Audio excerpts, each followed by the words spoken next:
పూర్తి చేసి ఉంటే కొడంగల్ నారాయణపేట ప్రజలకు 2.5 లక్షల ఎకరాలకు నీళ్లు పోయేటి.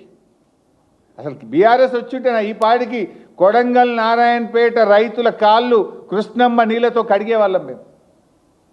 రేవంత్ రెడ్డి కమిషన్ల కోసం దీన్ని పక్కన పెట్టి నారాయణపేట కొడంగల్ లిఫ్ట్ పెట్టి ఇలా కమిషన్ల కోసం కక్కుర్తి పడతా ఉన్నాడు. నారాయణపేట కొడంగల్ లిఫ్ట్లో బారిన దానికంటే డబుల్ గ్రావిటీ ద్వారా పాలమూరు రంగారెడ్డి ద్వారా వారుతుంది. దాంట్లో 5 లిఫ్ట్లు. దీంట్లో ఉత్తదే కాలువ తవ్వితే కాలడ్డం పెట్టే నారాయణపేట కొడంగల్లో 2.5 లక్షల ఎకరాలకు నీళ్లు పడతాయి. అంటే నీ స్వార్థం కోసం నీ కమిషన్ల కోసం ఇవాళ ఈ కాలువలు తవ్వకుండా పాలమూరు జిల్లాకు నువ్వు అన్యాయం చేస్తున్నావు.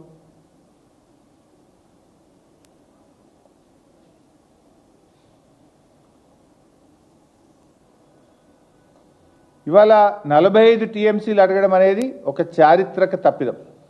ఈ ప్రభుత్వం ఒక చారిత్రక తప్పిదానికి పాల్పడ్డది.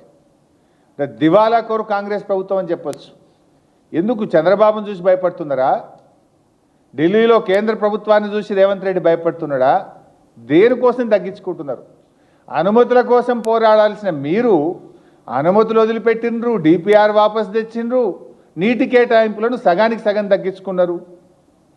మరి నల్గొండకి ఏం కావాలి? రంగారెడ్డి జిల్లా ఏం కావాలి? దిండి ఎత్తిపోతల పథకానికి నీళ్ళు ఎట్లు ఇస్తారు? నువ్వు అసలు తెలంగాణకు ముఖ్యమంత్రివా, ఆంధ్రాకు ముఖ్యమంత్రివా?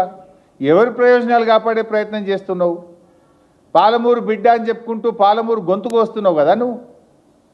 మళ్ళీ గదే ఏదో అంటారు చూడు, పాడిందే పాట పాసువన్ల దాసరా ఏదో అంటారు, గాడిద పాటనో ఏదో అట్లున్నది రేవంత్ రెడ్డి పాట. గదే మళ్ళీ 299 512 దాన్ని అసెంబ్లీలోనే మూతోడు జవాబు దియామై మూతి వలగొట్టేట ఆన్సర్ చెప్పిన అసెంబ్లీలో ఆధారాలతో సహా చెప్పిన. మళ్ళా గదే చిల్లర పాట పాడతాడు. ఆయన దగ్గర ఆన్సర్ లేదు. ఈయన ఇంతకు ప్రిపేర్ కాడు, ఆయన అంతకు ప్రిపేర్ కాడు. ఒక ఆయుధం పట్టుకుంటాడు, ఇక గదే చెప్తుంటాడు, ఊకదంపుడు కొట్టుడిగా. విషయం ఉండదు.